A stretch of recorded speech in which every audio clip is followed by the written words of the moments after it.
Ewan Mania dimanapun Anda berada, salam sehat dari kami, Main Balap Podcast Show, dan kita baru saja menyaksikan balapan di Jepang. Luar biasa Jepang ini, karena memberi berkah pada Max Verstappen juara dunia, kemudian juga berkah kepada Tsunoda, karena Tsunoda juga semakin kuat untuk mengamankan kursinya. Dan saya akan sampaikan di sini sebelum ngobrol dengan Asa, saya baru tahu ternyata bukan tekanan dari Honda sehingga Tsunoda yang saat ini sedang mendapatkan kritikan tajam dari para pecinta Formula One, tapi dari satu sisi dia diamankan kursinya. Ini kan akhirnya kemarin di Jepang semakin menguat deklarasinya Tsunoda sebagai pembalap Jepang yang masih di AlphaTauri. Nah, ternyata ini bukan tekanan dari Honda. Ternyata memang Tsunoda ini jago. Jadi memang di balap Formula One itu ternyata pembalap bukan hanya pinter, cerdas, kencang, tapi juga timnya untuk negosiasi mengamankan kursi ini yang paling hebat. Begitu saya, benar kan? Tidak hanya pembalapnya saja kan saya. Ada foto lain kan saya. Nah, ternyata Tsunoda ini memakai pendekatan Nippon food and beverage. Jadi pendekatan makanan Jepang pada bosnya AlphaTauri Frantos ya, benar saya? Iya. Frantos ya. Waktu itu kan memang desa-desus dia nggak akan diperpanjang. Dan Tsunoda ini sudah WA menanyakan nasibnya, selalu ditolak, selalu tidak dijawab. Akhirnya oke, kita makan malam. Siapa yang pilih? Pilihlah rumah makan Jepang. Oke. Langsung dia tawari makanan. Ini makanan kesukaan saya waktu di Jepang waktu kecil. Frantos tanya, apa ini kok enak sekali? Ini takoyaki. Takoyaki? Iya, ini makanan Jepang tapi terpengaruh oleh budaya Jawa. Artinya takoyaki adalah tako. Bertanya, bagaimana nasibku? Wah, dia ketawa, Frantos, pinter juga kamu. Tapi saya masih belum bergeming karena kamu terlalu teriak-teriak, kamu tidak sopan, kamu selalu menabrakkan mobil gitu kan. Oke, tidak mau menyerah, kasih lagi makanan. Kok enak sekali ini apa? Kok saya jadi agak fly ya, apa ini? Ini sabu-sabu, makanan khas Jepang. Oh, sabu-sabu ya. Sudah, fly ditanya lagi, bagaimana nasib saya di AlphaTauri? No, saya masih bingung, kamu sering nabrakkan mobil. Karena tidak mendapatkan jawaban, kasih lagi makanan saya. Langsung ambil pulpen, tanda tangan. Oke, kamu kontrak. Makanan apa tadi kok enak?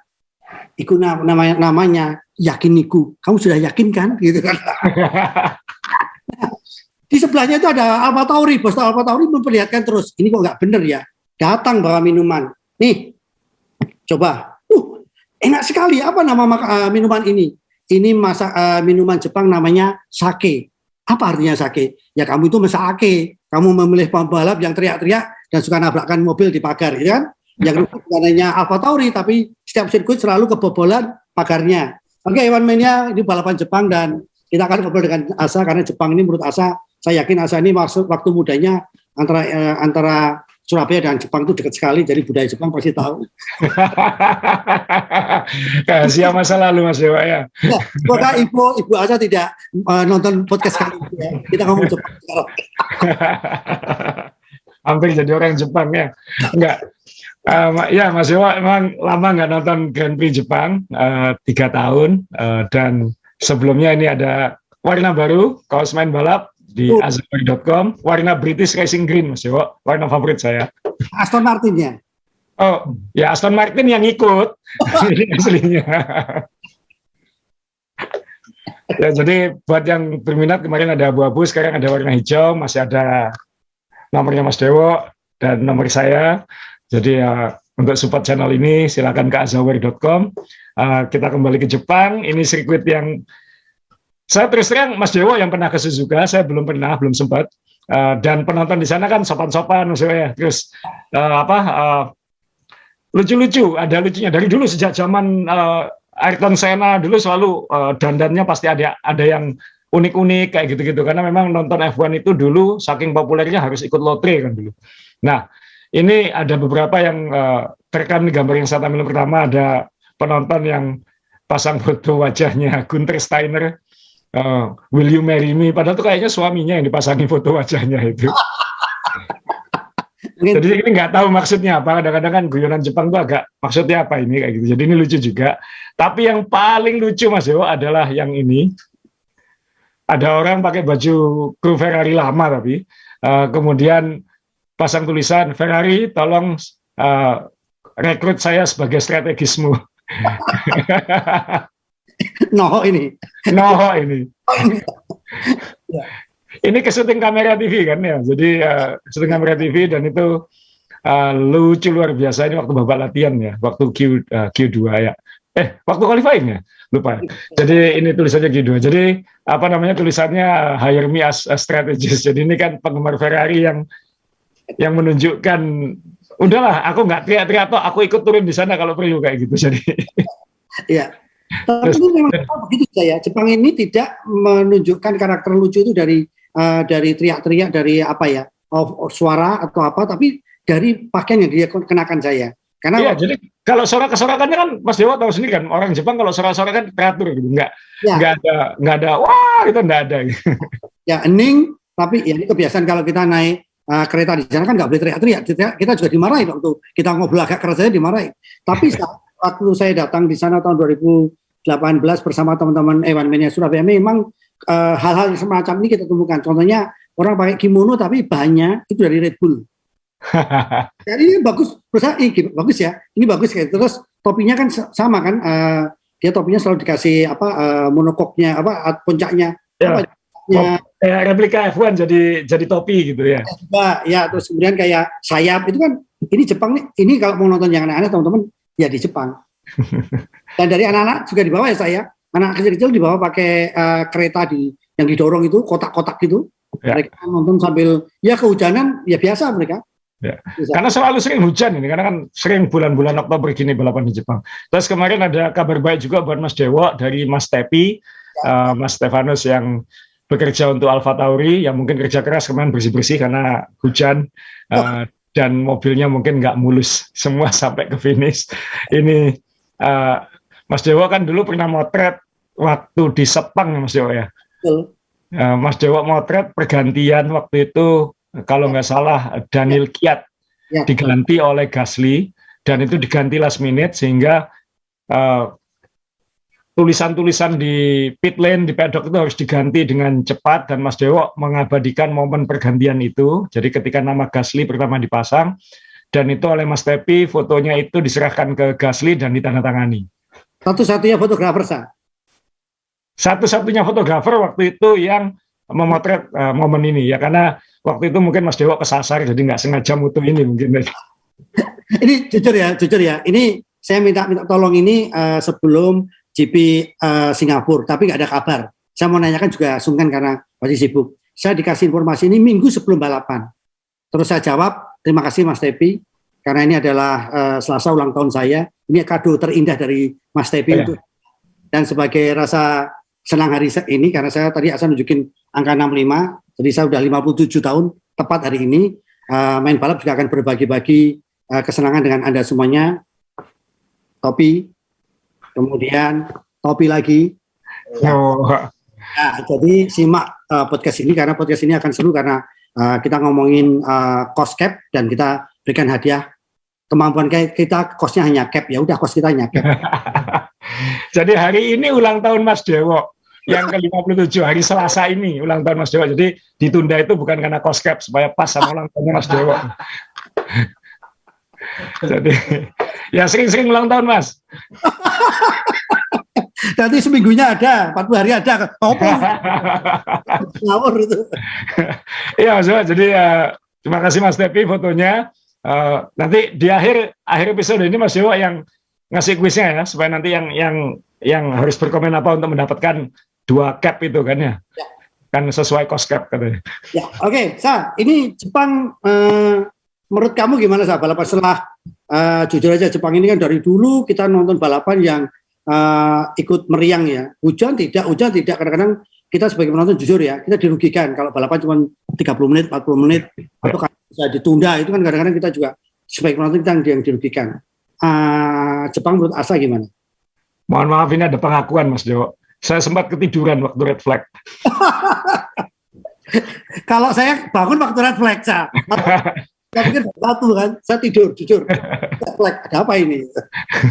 Jadi ya balapannya ya ini kan khawatirnya kemarin sempat kejadian seperti waktu Belgia tahun lalu.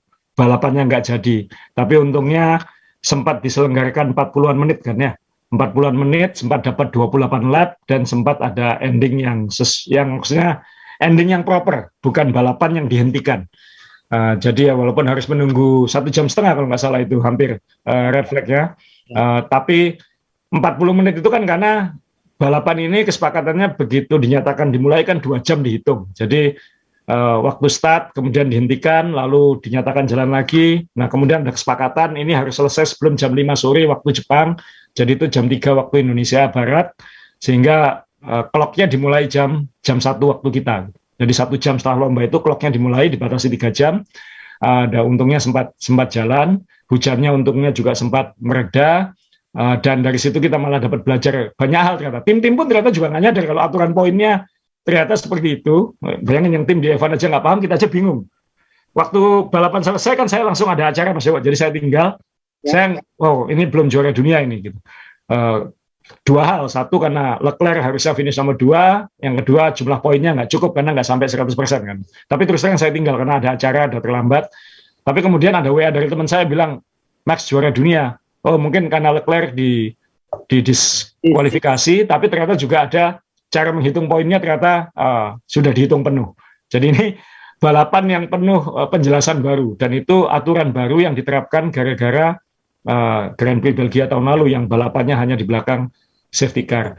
Tapi pelajaran sebelum kita bahas ke hasil dan kenapa Max juara dunia, sebelum kan jadi baca klasemen dan hasilnya habis ini Mas Dewa ya, karena kan itu terkait sama hasilnya Max.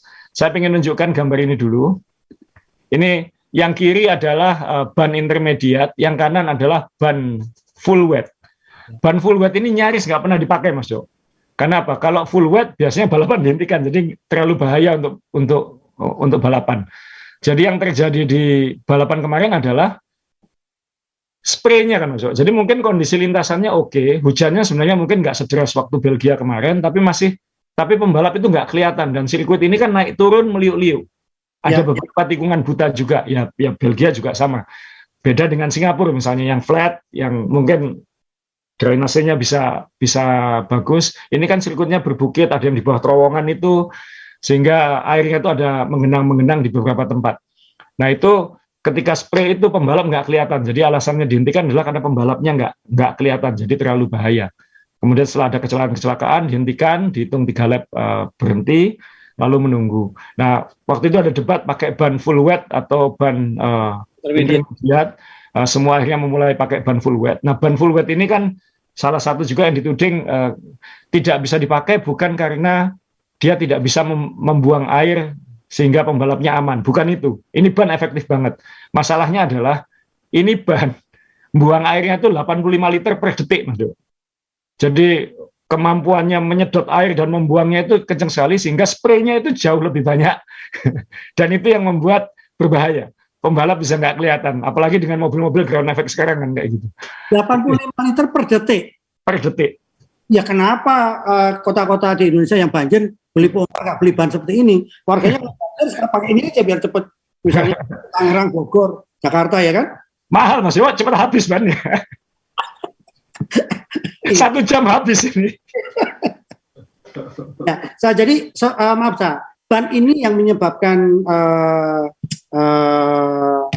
Ferrari Carlos itu hilang, atau karena memang struktur mobil yang sekarang pendek, sekarang dengan struktur mobil yang berubah yang membuat air itu menjadi banyak.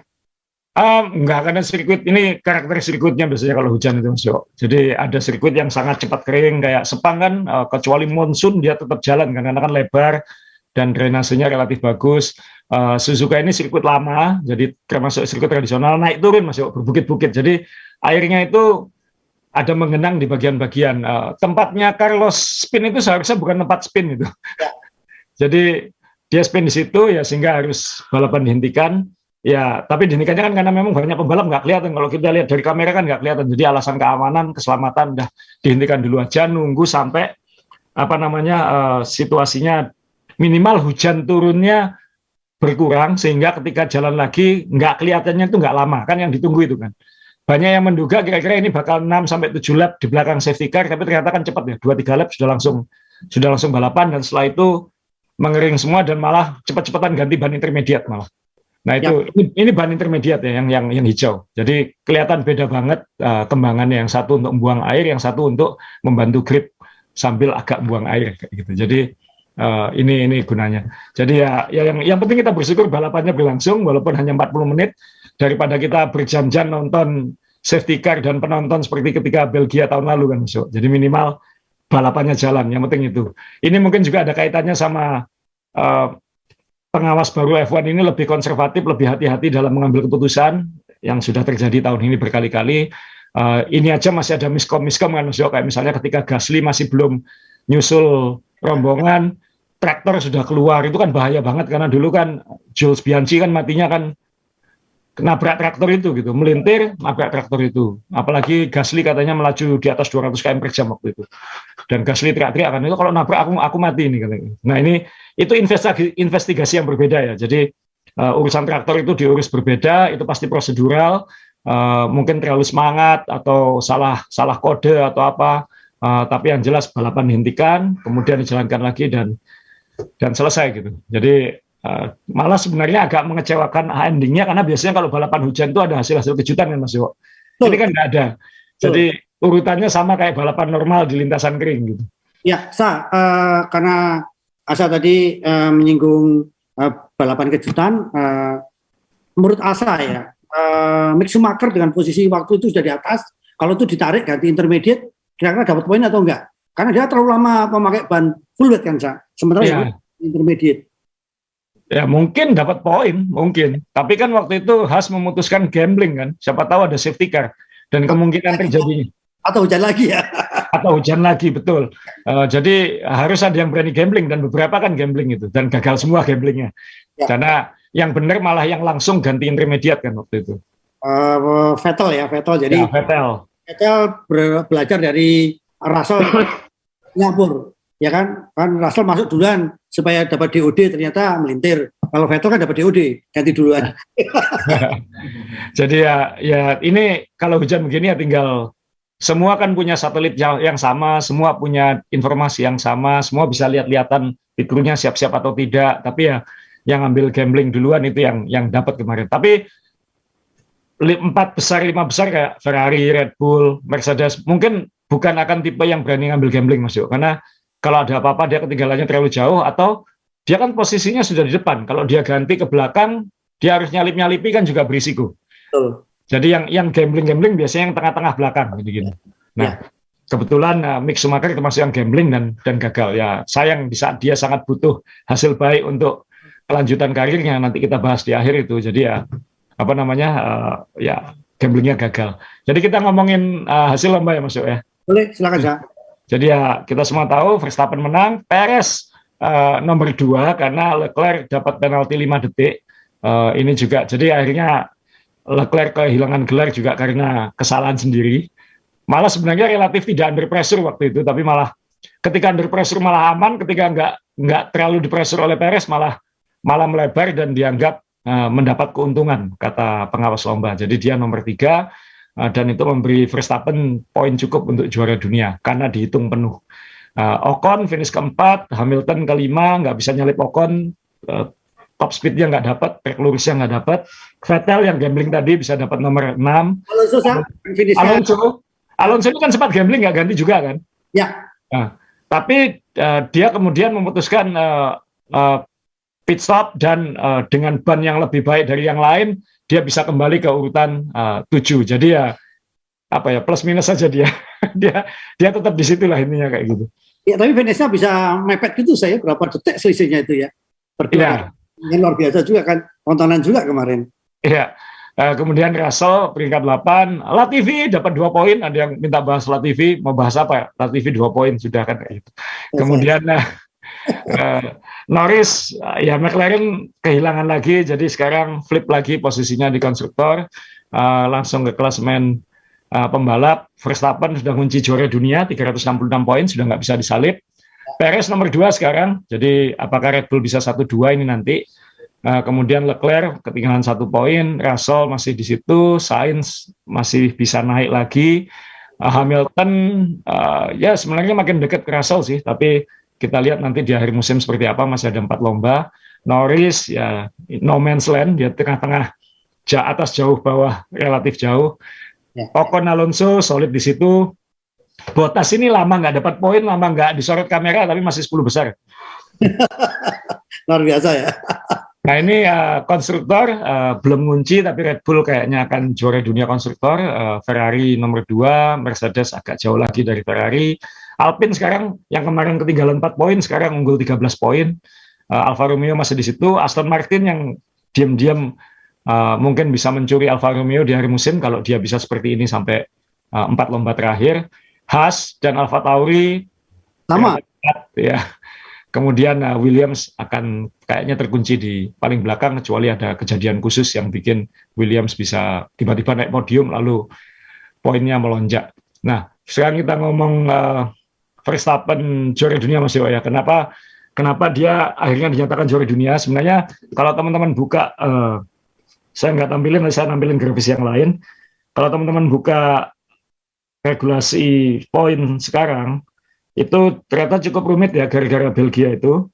Jadi kalau balapannya berakhir kurang dari 25%, ini saya bacakan, itu ya hanya 5 besar dapat poin, 6, 4, 3, 2, 1. Kalau 25% sampai 50% diselesaikan, itu hanya 9 dapat poin. 13, 10, 8, 6, 5, 4, 3, 2, 1. Kalau 50 sampai 75%, ini yang terjadi kemarin, itu poinnya top 10, tapi 19, 14, 12, 10, 8, 6, 4, 3, 2, 1. Jadi nggak ada lagi setengah poin, kayak tahun lalu. Nah, kalau di atas 75% baru full poin. Nah, ini balapan kan hanya sedikit lebih dari separuh. Jadi kan seharusnya kan 19 poin untuk Verstappen, sehingga dihitung-hitung oleh Red Bull harusnya belum juara dunia. Verstappen sendiri juga ngira dia belum juara dunia, tapi ternyata dinyatakan full poin. Kenapa dinyatakan full poin? Karena aturannya bunyinya begini, kalau lombanya dihentikan, lalu saat dihentikan dan tidak bisa dilanjutkan itu hanya di persentase tersebut, maka poinnya sesuai persentase. Tapi balapan ini kan tidak dihentikan, Mas Yo. Berhenti dengan natural ya? Berhenti finish, berhenti sesuai jam. Jadi ini interpretasi regulasi, jadi dinyatakan full point. Nah ini yang sempat menciptakan kebingungan. Jadi ini kayaknya akan ada klarifikasi lagi setelah ini dihitung full point atau tidak. Karena dinyatakan berhenti sesuai jadwal, walaupun tidak penuh kok dihitung penuh gitu. Itu yang teman-teman bisa buka sendiri lah bunyi aturannya, karena cukup, itu bahasa pengacara soalnya. Ya, betul ya. Jadi saling bisa diinterpretasikan, tapi ya sekali lagi kan ini kan benar juga kalau tadi Asa bilang tidak dihentikan, ini berhenti dengan normal, jadi kan ya, sangat berhenti sendiri. Dan ini juga tidak menimbulkan permasalahan karena memang poinnya terlalu jauh ya saya. Beda kalau tahun lalu gitu kan saya. Jadi mungkin lebih baik ada selesaiin sekarang aja lah, supaya nanti misalnya Red Bull tidak perlu terlalu ngotot, atau sudah balapan berikutnya lebih nothing tulus sehingga variasi lombanya lebih seru, kan kita nggak tahu. Tapi saya kira pengawas tidak berpikir seperti itu. Mereka pikir ya ini regulasinya seperti ini, kita interpretasinya seperti ini, udah kita selesaikan. Dan toh nggak ada yang protes. Ferrari aja nggak protes gitu ya, sudahlah. Ndang mari kalau orang Jawa bilang ya, segera selesai kayak gitu. Sehingga Max dinyatakan juara dunia, dan dia juara dunia 2 kali. Kalau ini ada statistiknya dari F1, total 32 kemenangan, 74 podium, 2 juara dunia, berarti sama kayak Alonso. Dan ini mirip awalnya Schumacher dulu, tahun pertamanya kontroversi, tahun keduanya dominan, kemudian 18 pole, 21 fastest lap, 2 kali Grand Slam. Jadi ya Max Verstappen 2 kali juara dunia, dan ya minimal ini juara dunia yang lebih meyakinkan dan tidak kontroversial seperti musim lalu. Tapi catatannya Mas Dewo, jangan-jangan dia hanya 1 juara dunia habis ini. Karena kenapa podcast ini saya minta sejak weekend kemarin ditunda ke hari Selasa, karena Senin malam itu adalah pengumuman tentang pelanggaran atau sertifikasi COSCAP 2021. Jadi musim 2021 itu kan kali pertama F1 menerapkan regulasi di mana tim dilarang melebihi batasan anggaran. Disepakati 145 juta dolar. Tidak termasuk gaji pembalap dan 3 staf tertinggi di tim. Tapi ada aturan-aturannya, ada detailnya. Nah, butuh waktu untuk Ya kayak ini akhirnya kayak kita laporan pajak Mas Iwo. Jadi butuh waktu untuk mempelajari, menata, kemudian melaporkan, lalu koreksi, melaporkan lagi. Dan itu Mei kemarin sebenarnya sudah ada koreksi dan sekarang diumumkan siapa yang dapat sertifikat pajak, siapa yang tidak, kira-kira kayak gitu. Nah, dari pengumuman itu, ini saya tampilkan foto lama dulu. Ini mobil tahun lalu ya, ini Aston Martin dan Red Bull tahun lalu, karena dua tim ini termasuk yang tidak dapat sertifikat. Plus satu, tapi yang satu akhirnya dapat. Yang satu adalah Williams. Williams ternyata juga tidak apa istilahnya pajak masuk tanpa celah atau apa gitu. Jadi Williams ini ada kesalahan prosedur tapi dikoreksi sesuai waktu gitu. Jadi mungkin bahasanya adalah terlambat setor, kira-kira kayak gitu Williams itu. Jadi Williams sempat ada kesalahan prosedur tapi kemudian terkoreksi jadi dia aman dan dia masih di bawah cost cap.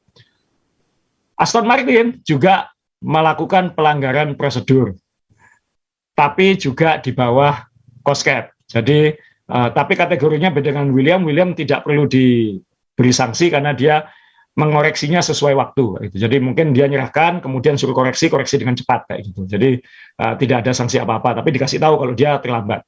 Nah, Aston Martin ini terlambat, ini bukan terlambat, tapi ada kesalahan prosedur. Jadi tapi dia tidak melanggar cost cap-nya, tetap di bawah, tapi ada kesalahan prosedur. Entah prosedurnya apa. Jadi dia mungkin akan kena penalti, tapi penaltinya paling denda kayak gitu.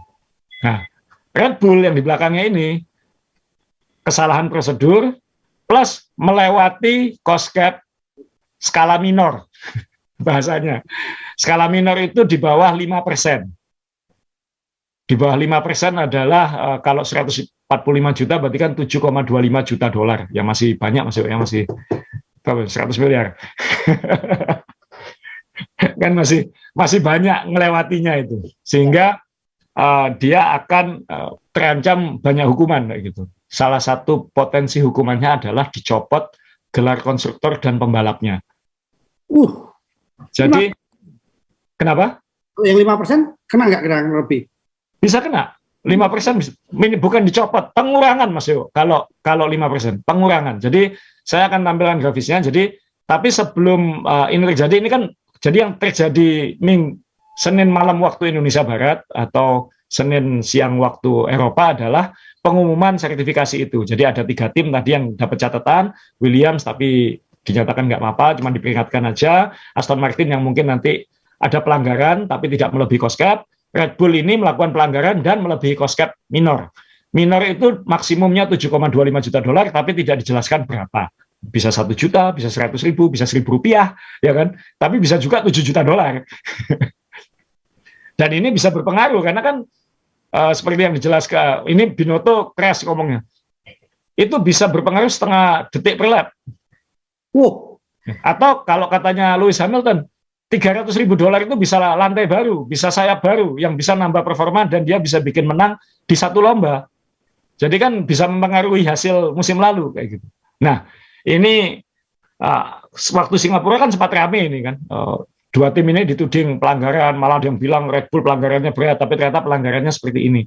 Nah ini prosedurnya setelah ini apa? Nah ini yang mungkin kita harus agak bersabar, karena kan ini kalau kita ngurus urusan pajak pengacara kan biasanya agak lama Mas Yo. Apalagi ini kali pertama terjadi. Ini contoh ekstrimnya, jadi sempat kita buatkan sanksi pelanggaran cost cap. 1, peringatan keras. 2, pengurangan poin konstruktor. 3, pengurangan poin pembalap. Ya, ini kalau 2021 bisa mempengaruhi juara dunianya bisa pindah ke Lewis Hamilton.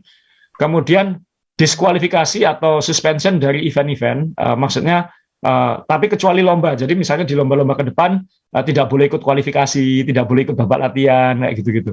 Sama juga bohong. Karena ada kontraknya kan Mas Yo. Jumlah yang ikut lomba harus sekian. Jadi harus ikut lomba apapun yang terjadi.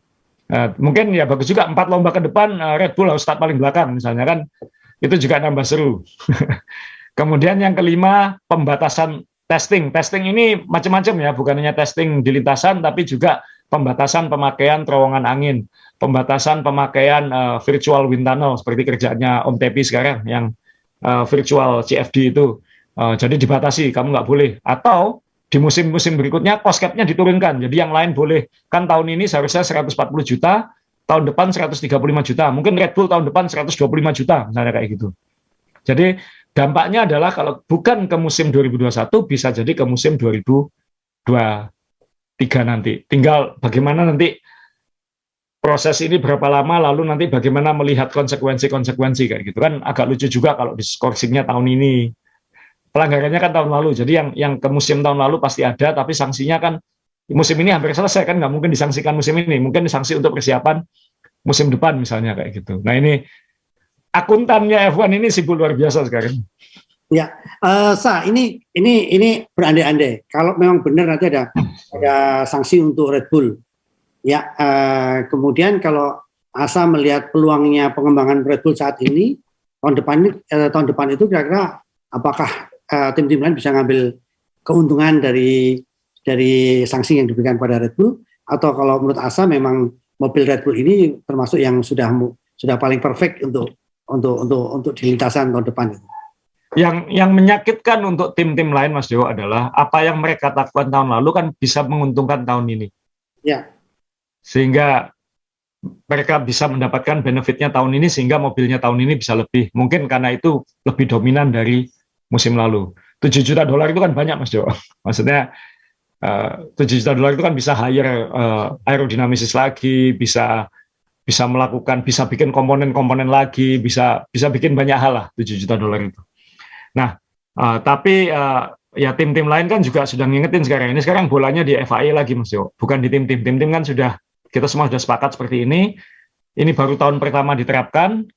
Nah, kita nggak tahu nanti konsekuensinya seperti apa. Nah, sekarang ada pelanggaran. Ayo, FIA, kamu sekarang gimana? Kalau kamu terlalu longgar, aku juga nakal tahun depan. Atau aku nakal tahun ini, ya kan? Toh, sanksinya cuma denda. Misalnya didenda 10 juta dolar, nggak apa-apa, tak langgar aja. Toh tahun depan aku didenda 10 juta dolar, nggak apa-apa. Yang penting aku juara dunia kan, Mas Yo. Kan sama aja kayak nggak ada cost cap. Ya. Kemudian, tapi kalau pelanggarannya terlalu keras, itu juga bisa jelek untuk F1 dalam artian, wah ini juara dunia itu kita harus menunggu tahun depan dong. Siapa tahu tahun ini ternyata juara dunianya melanggar lagi kayak gitu, atau ada pemenang lomba yang melanggar lagi. Jadi kita harus nunggu. Jadi kejuaraan dunia ditentukan oleh akuntan gitu, bukan oleh tim teknis, bukan oleh pembalap kayak gitu. Bukan karena human factor atau technical factor, tapi karena financial factor. Kan itu, ini olahraga lain kan belum ada yang sekompleks ini kan, kira-kira kayak gitu. Nah, tapi saya membahas lagi grafis ini, Mas Dewo, bahwa grafis ini sebenarnya baru akan sanksi-sanksi ini baru akan diterapkan kalau tim itu tidak terima. Jadi misalnya Red Bull dan Aston Martin sekarang bilang enggak, kita nggak melanggar. Ayo kita ke langkah berikutnya, banding. Langkah berikutnya kan ada hearing, ada sidang-sidangnya kayak gitu. Nah, kalau di sidang-sidang itu tetap dinyatakan salah, baru sanksi-sanksi ini akan diterapkan secara keras. Sebenarnya sudah ketemu jalan tengahnya kalau saya baca, Mas Yo. Jalan tengahnya adalah jadi tim-tim ini sepakat. Kalau kita melanggar dan kita mengakui kita melanggar, maka sanksinya akan ada 2 yang di sini yang dihilangkan, Mas Yo. Nomor 2 dan nomor 3 itu. 2 dan 3. Ya, pengurangan poin konstruktor yang nggak ada, pengurangan poin pembalapnya nggak ada. Yang ada adalah peringatan keras, denda, pembatasan testing, cost cap-nya diturunkan. Kayak gitu. Jadi ini yang saya belum tulis denda ya, kan pasti ada denda. Jadi mungkin sekarang ini Red Bull pasti akan berpikir kita banding atau kita terima.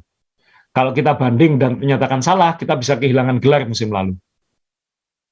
Tapi kalau kita nggak banding, kita bilang oke, kita salah, kita nakal, sorry, tahun depan nggak lagi, atau tahun ini nggak lagi, silakan sanksi saya, maka sanksinya adalah semua ini kecuali pengurangan poin konstruktor dan pengurangan poin pembalap. Aman. Jadi hasil 2021 tidak berubah. Itu ada 2. Jadi kalau saya jadi Red Bull, nggak tahu, kalau saya pede dengan akuntan saya, ya saya maju aja kayak gitu, supaya nama saya benar-benar bersih gitu. Betul. Nah, kan ini juga hal-hal seperti ini kan juga ingat Ferrari 2019 kan juga dihukum, tapi nggak dijelaskan pelanggarannya apa, hukumannya apa. karena itu perjanjian samping gitu, Ferrari soal mesin itu. Nah, mungkin di Red Bull ini juga akan ada deal samping juga lah. Deal sampingnya adalah ya oke, aku nakal gitu, sanksi, silakan sanksi. Tapi tidak dikurangi poin konstruktor dan poin pembalap. Jadi hasil musim lalu tidak berubah, walaupun sekarang kecurigaan itu makin besar bahwa hasil itu tidak murni. Tapi yang penting hasil itu tetap dicatat dalam sejarah dan saya akan menanggung konsekuensinya mungkin bukan musim ini tapi tahun depan. Misalnya cost cap-ku diturunkan, aku nggak boleh uji coba, aku dikurangi kayak gitu. Bisa jadi kayak gitu. Ya, kenapa nggak mengambil jalan tempuh misalnya Red Bull kasak kusuk dengan parlemennya FIA, diganti aja peraturannya, digeser-geser, nanti diumumkan tengah malam itu nggak bisa ya? Bisa ya. Jadi udah fix ini ya. Sudah fix karena ini sudah harus kesepakatan tim semua Mas Jo. Ya. Jadi ini saya coba bacakan. Jadi sekarang yang bisa dilakukan adalah Aston Martin dan Red Bull bisa mengambil langkah yang disebut sebagai Accepted Bridge Agreement (ABA). Jadi dia mengakui kesalahan dan bersedia menerima hukuman yang diberikan. Tapi hukuman yang diberikan itu tidak bisa kehilangan poin konstruktor dan poin pembalap. Oh, malah ini ada satu lagi nih, sorry saya lupa. Malah kalau dia ngaku salah, cost cap-nya tidak dikurangi. Oh, ya, sorry, koreksi saya. Ya. Ini saya baca lagi. Jadi kalau dia ngaku salah, maka dia tidak akan kehilangan poin konstruktor, tidak kehilangan poin pembalap dan tidak akan dikurangi cost cap-nya, jadi dia akan berlaku sama. Jadi hukumannya cuma peringatan, scoring atau diskualifikasi dari event kecuali lomba, plus limitasi uji coba dan uji coba aerodinamik dan testing yang lain. Jadi maaf, ini saya koreksi ya, jadi kalau Aston Martin dan Red Bull ngaku salah, maka dia hanya kena pasal 1 peringatan keras, pasal 4 diskualifikasi dari event, sama pasal 5 pembatasan testing. Jadi yang pasal 2, 3, dan 6 tidak berlaku kalau mereka mengaku salah. Ya mungkin karena ini musim pertama ya, jadi pertama kali diterapkan. Tapi ya apakah itu fair kan ya, ini sesuai perasaan hati masing-masing dan Anda pendukung siapa. Ini ternyata Formula One kompleks ya, selama ini kita hanya lihat balapan, adu strategi, adu inovasi, tetapi juga termasuk pendidikan ilmu pendidikan moral Pancasila juga ternyata saya. Jadi kita harus jujur, sportif, tidak boleh nakal-nakalan gitu kan. Nah, cuma yang kita pengen tahu nanti kedepannya kalau misalnya seperti Asa sampaikan tadi, kalau saya ngaku tetap akan dapat gelar dan sebagainya, tapi nanti ya kebanyakan orang kalau ketangkap ngaku aja. Ini kan benar omongan Asa tadi juga. Jadi ini akuntan yang lebih banyak bekerja sekarang, akuntan dan tim lawyernya gitu kan, Sa. Yang ya betul. Ingat waktu kita interview Mas Tepi kan Mas Jo, Mas Tepi kan bilang sekarang ini dia kalau bekerja di virtual wind tunnel dia harus lapor kan, dia berapa lama, segala itu harus lapor ke akuntan, lalu ada akuntan timnya nanti yang akan mencatat itu semua, kemudian merekap itu semua di akhir musim. Jadi bayangkan betapa repotnya ini. Misalnya kita ya kayak Mas Tepi itu, saya kerja berapa menit itu dihitung kayak gitu. Jadi harus efektif kerjanya. Nah ini ada elemen baru, nanti ada tim akuntan F1 ini yang akan luar biasa ini, yang mungkin bisa nyiasati regulasi atau apa. Ya.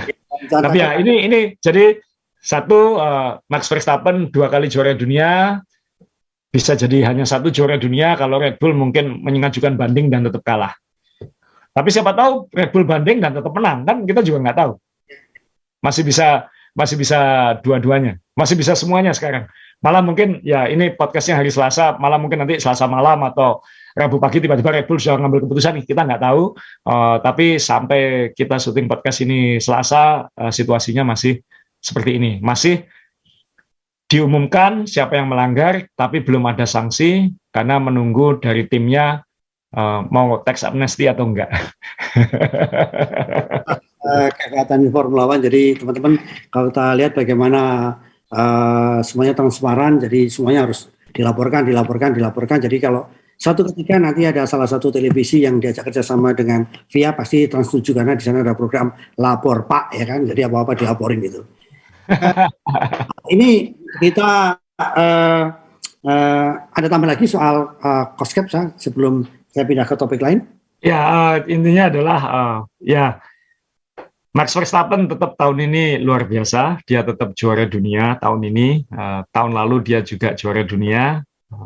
Saya kira nanti endingnya kan pasti yang terbaik untuk supaya buku rekor itu tidak ada asterik atau bintang dan lain-lain. Jadi saya kira nanti yang paling utama adalah Red Bull menerima keputusan atau maju sidang kayak gitu. Kalau maju sidang risikonya Max akan kehilangan satu gelar. Ya kalau konstruktornya kan nggak ngaruh Mas Jo, karena tahun lalu kan konstruktornya kan Mercedes, jadi nggak ngaruh. Yang ngaruh kan ke Max ya. Gitu. Kita pernah menjalani di mana tim itu disanksi, pembalapnya nggak. Kalau kita ingat McLaren tahun 2007 ketika Spygate, ya kan timnya didiskualifikasi dari konstruktor tapi pembalapnya tidak kayak gitu. Jadi ada hal-hal seperti itu juga bisa terjadi. Jadi ya kita tunggu. Ya inilah serunya F1 kan, bukan hanya di lintasan tapi juga ternyata di buku akuntansi. Dilapor Pak. Oke, apapun selamat tuh Max. Yang jelas memang saya juga mulai senang dengan pembalap ini ketika melawan Lewis Hamilton. Bagaimana seorang anak muda yang saya sukanya fokus ya. Dia ini fokus. Kemudian juga tidak terpengaruh dengan gemerlapnya Formula One, tetap fokus datang dengan pakaian ya seperti itu. Habis balapan kemana juga bisa kita lihat. Menurut saya ini luar biasa seorang Max. Dan saya akan ngobrol lagi untuk yang tim lain. Saya ini kan kalau kita ngomongin dua tim ini kan pasti Red Bull akan jadi bulan-bulanan karena banyak yang dikalahkan, yang dikecewakan. Siapa ngira sampai sekarang loh Mercedes belum juara loh Yeah. Ini padahal makanan empuk selama 8 tahun ke belakang kan. Untuk menang itu kan sambil tiduran lah gitu kan. Pakai apa? Misalnya apa kalau setir kayak pilot itu apa sudah di setel gitu udah. Autopilot. Autopilot kan. Nah, ini kan tahun ini kan Anda melihat bagaimana dengan Mercedes? Ya ini Mercedes belum menang. Kalau kita ingat omongannya Russell sebelum Singapura, George Russell bilang peluang terbaik kita mungkin bukan di Singapura tapi di Austin. Jadi 2 minggu lagi kita ke Austin. Kebetulan Mas Dewa sama saya pernah ke sana. Salah satu tempat paling asik untuk nonton F1 karena suasananya beda banget di Texas ya. Siapa tahu nanti Mercedes bisa akhirnya menang di situ. Karena kalau tidak menang di situ kayaknya berat kan. Brazil itu power circuit, Meksiko di ketinggian juga butuh power lebih. Terakhir mungkin ada Abu Dhabi. Jadi mungkin agak berat kalau si Mercedes tidak menang di Austin.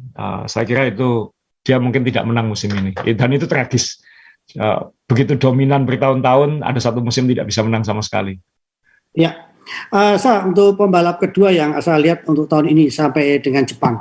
Jadi peran-peran pembalap kedua karena di Mercedes kan sudah Russell yang ternyata sangat luar biasa, ya kan. Kalau di Red Bull, Asa bisa melihat sendiri bagaimana Perez ini bukan luar biasa, tetapi selalu hadir di saat tim memerlukan. Jadi siapa yang membuat Leclerc kemarin juga terpleset, itu kan juga dorongan dari Perez dari belakang yang selalu menguntit. Nah, Asa melihat untuk pembalap kedua ini yang menurut Asa akan bagus, akan terus diperankan, atau perannya sudah luar biasa, siapa aja, Sa?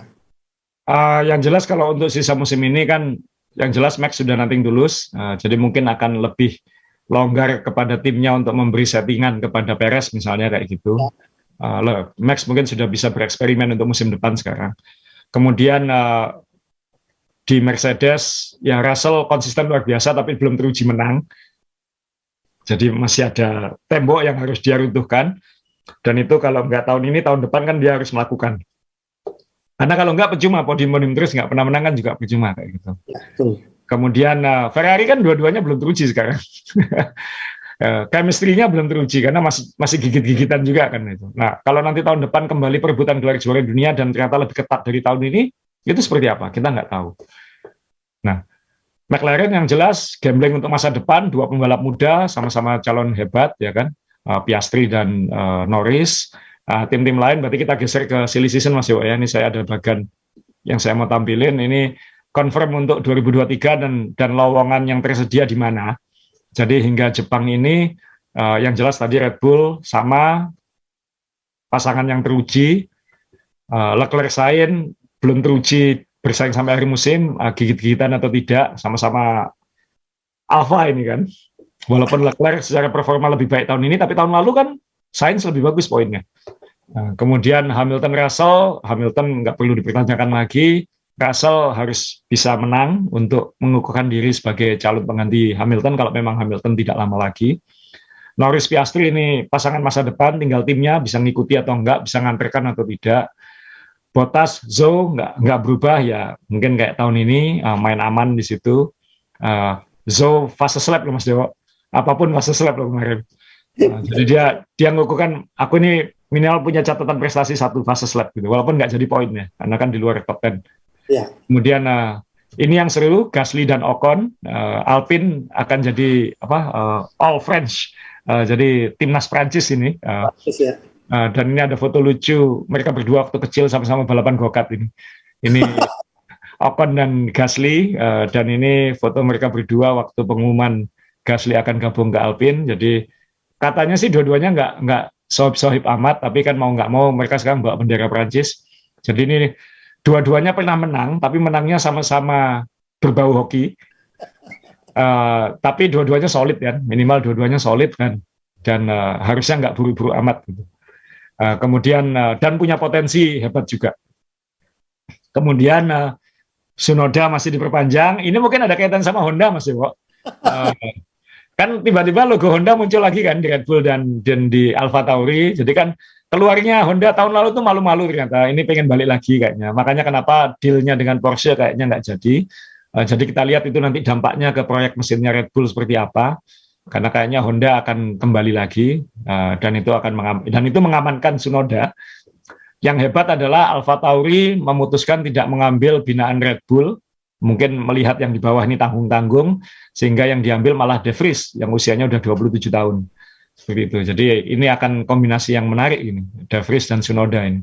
Tapi kan Red Bull, Alfa Tauri, tim juniornya Red Bull ini kan lebih nothing tulus. Dia bisa bereksperimen dengan siapa saja. Mau taruh pembalap juara Champ Car, dulu model IndyCar, kayak dulu model Toro Rosso, mau nyoba pembalap muda yang aneh-aneh, termasuk Max Verstappen, kan ini tempatnya kayak gitu.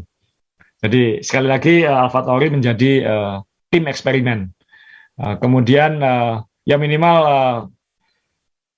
De Vries walaupun dia eksperimen tapi dia kan senior ya, relatif senior dibandingin yang lain. Lebih mungkin lebih tenang, mentalnya juga udah mulai teruji kan, walaupun belum pernah di Formula One secara khusus gitu kan saya. Ya, dan dia mungkin juga kalem dibandingkan dengan Tsunoda, mungkin itu juga secara karakter mungkin juga baik.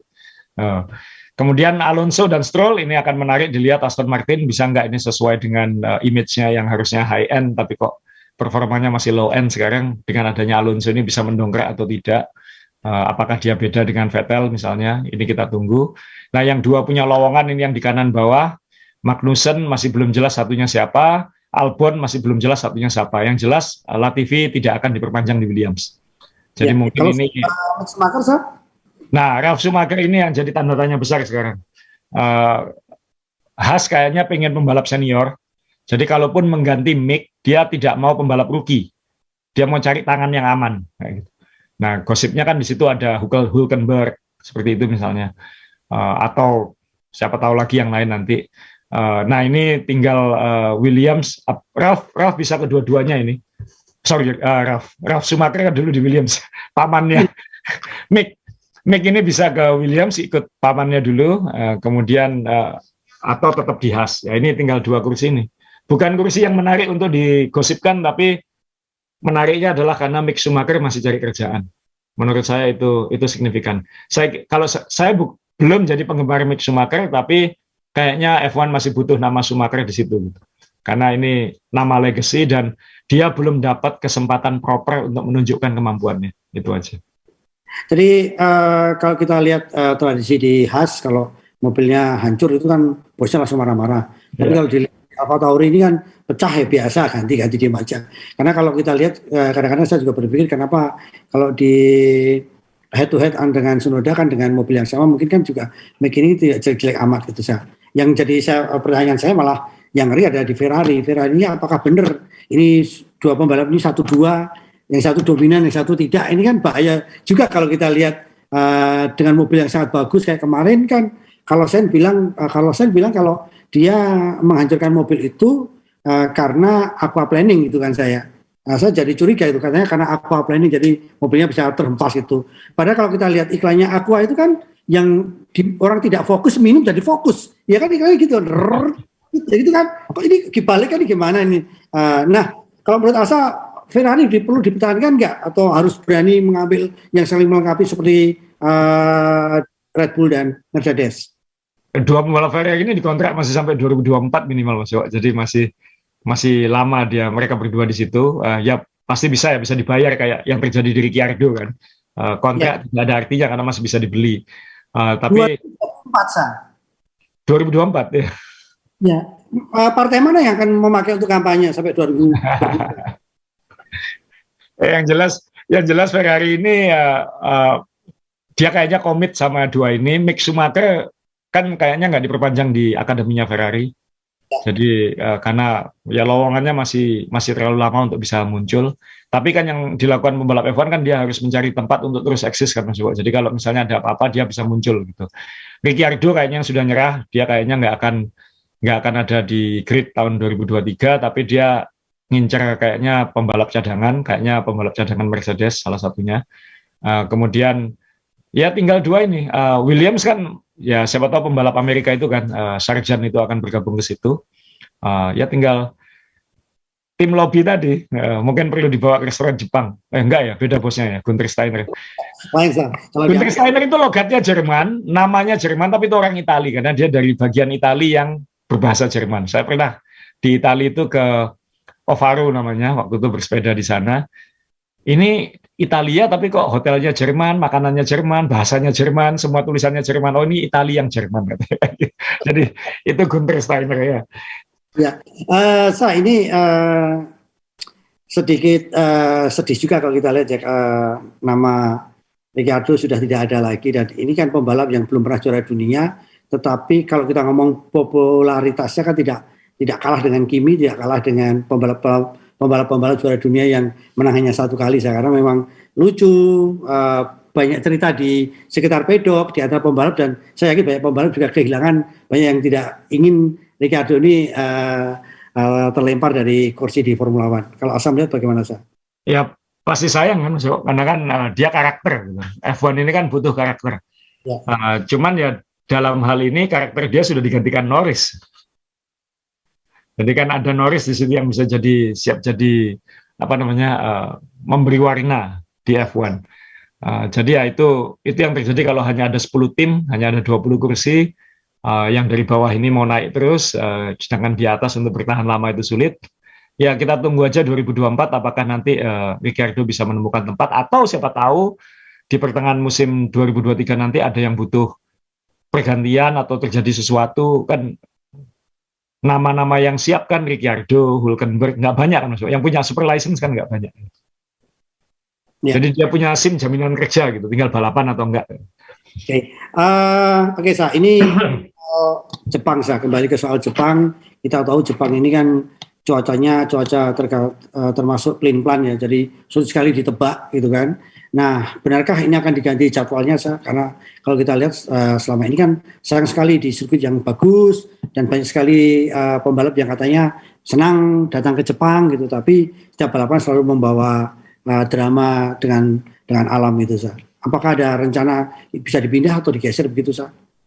Nah, kayaknya jatahnya Suzuka ini selalu dekat-dekat akhir musim ya Mas Jo ya. Jadi kayaknya nggak berubah. Dulu juga kan sering hujan di sini juga.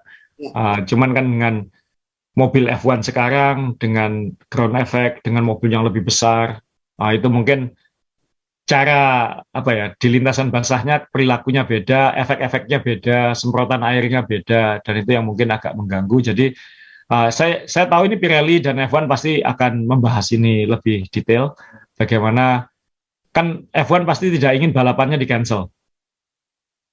Tim-tim juga sudah jauh-jauh datang, masa nggak balapan. Jadi punya ban full wet kok nggak pernah dipakai. Itu kan juga kemarin dipakai sebentar sekali langsung pindah intermediate semua. Yeah. Sedangkan dulu zaman 90-an kan balapan hujan monsun itu biasa gitu. Ayrton Senna balapan pakai ban monsun, pakai ban full wet di Inggris yang cuacanya parah. Kan kalau kita lihat video-video lama kan ya karena standar safety dulu nggak kayak sekarang. Jadi dulu masih balapan aja gitu. Nah, Kan ini harus bisa menyesuaikan. Kalau memang mobil-mobilnya lebih aman, kenapa tidak? Gitu. Jadi F1, Pirelli, tim-tim pasti akan membahas ini. Bagaimana caranya? Mereka sudah berhasil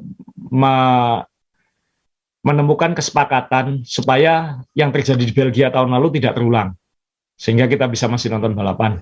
Tapi mereka harus mengambil langkah lagi bagaimana caranya kalau hujan ya tetap balapan dengan standar-standar keselamatan yang disepakati misalnya. Dulu kan nggak bisa balapan hanya kalau helikopternya nggak bisa naik kan, Mas Yo? Ya. Ya, dulu ya. Ya. Ini sama. Karena butuh helikopter itu untuk safety dan lain-lain juga gitu. Nah ini kan karena saat balapan F1 berjalan harus ada helikopter yang di udara itu kan. Luar biasanya F1 ini. Helikopter harus bisa naik. Nah ini pasti nanti akan ada yang baru di sini. Apakah Pirelli akan memunculkan ban jenis baru yang membuat misalnya membuang airnya beda atau apa kan bisa diatur gitu. Mungkin pakai corak batik, mungkin airnya ke depan, gitu. Kita nggak tahu. Atau corak kanebo, jadi tidak kebuang tapi diserap. Jadi ini memang menarik soal balapan hujan ini. Teman-teman juga mungkin bingung melihat ban basah itu full wet itu kayak apa. Kalau teman-teman sekarang lagi main ke sekitaran Jakarta mungkin banyak full wet karena benar-benar ban itu kecemplung di dalam genangan air, jadi benar-benar itu basah semua gitu. Kalau nonton di Formula 1 nggak kecemplung aja udah anggap itu full wet gitu kan. Ban mobil udah benar-benar kecemplung di genangan ya, itu namanya full wet itu. Oke, Sa, ini ada tambah lagi ya, Sa, untuk catatan Jepang kemudian cost cap. Ya, nggak ada, kita nunggu kabar ke depan apa langkah yang diambil Red Bull. Ingat Red Bull bisa memilih 2 sekarang, dia bisa maju banding dan kalau kalah sidang sanksinya bisa sangat berat, atau dia ngakui salah tapi sanksinya tidak akan mengubah hasil tahun lalu. Tapi mungkin ada konsekuensi sedikit ke depan. Jadi sekarang bolanya ada di Red Bull lagi dan di FIA gitu. Tinggal sanksinya seperti apa. Moga-moga tidak, mungkin biasanya F1 pinter banget menemukan solusi-solusi yang memuaskan banyak orang. Jadi itu satu, dan moga-moga itu bisa diumumkan sebelum balapan berikutnya di Amerika supaya kita nggak kebanyakan ngomongin soal cost cap gitu. Karena sirkuit di Amerika nanti ini kan 2 minggu lagi balapan yang seru ini. Sirkuitnya saya suka gitu. Saya suka kotanya, saya suka sirkuitnya. Jadi ya, dan di situ kita semua pasti ulasannya sama, Mercedes bisa menang nggak? Mercedes bisa menang nggak? Ya, ini bedanya saya dengan Asa. Kalau Asa ini kalau Amerika dia sangat senang sekali. Kalau saya tuh senang ya, nggak senang cuma satu bahasanya. Mereka tuh orangnya gimana sih, diajak ngomong kok nggak ngerti gitu, gitu kan? Saya ajak ngomong nggak ngerti gitu. Ya karena dia native speaker, saya naif speaker tadi itu, jadi ya ngomong nggak nyambung. Nah, Iwan Mania seperti janji kita cost cap ini, terima kasih Mas Jevon, ini pernah diundi di Main Balap dan ternyata pemenangnya itu sudah berbulan-bulan, lebih dari 4 bulan tidak mengambil, karena ini amanah harus kita tetap sampaikan kepada teman-teman yang ada di Main Balap Podcast Show ini. Kemudian ini dari saya juga kita undi. Saya undi dari IG saya biar gampang. Ya. Karena jujur kalau di IG saya pede, anak saya yang akan mengundi, mengirimkan, semuanya saya tenang gitu. Baik, ini pertanyaannya cukup mudah. Jadi IG saya adalah Dewo Pratomo, D-nya besar, P-nya besar, dan itu ada foto saya dengan Max Verstappen. Jadi pertanyaan cukup mudah. Ricciardo ini pembalap asal usulnya dari mana? Asal usulnya A, Australia, B, ayah dan ibu. Nah, kalau asal pasti Australia, kalau asal usul pasti ya kita tahu semua, karena saya, Asa, Ricciardo itu sama hasil perkawinan dari sesama jenis, manusia dengan manusia. Keluarlah saya Dewo. Kalau Asa ya sesama jenis, Pak Dalan, Bu Dalan, ketemu Asa. Kalau saya Pak Condro dan Bu Condro, sesama jenis kan. Nah, itu jawabannya jangan lupa. Ini hanya untuk teman-teman yang ada di Main Balap, karena di IG saya ada yang suka sepeda dan sebagainya. Harus ada MB ya, Main Balap ya. MB siapa? Jawabannya yang paling benar adalah MB bapak ibu atau ayah bunda atau mama papa. Jawaban yang benar itu. Nanti tergantung saya nulis di situ. Oke? Kalau asal pasti Australia, tapi kalau asal usul pasti harus ada perkawinan sejenis, manusia dengan manusia. Asal ada tambahan? Kau ketawa. Ini biar kita nggak stres. Kata kamu kita nggak boleh stres.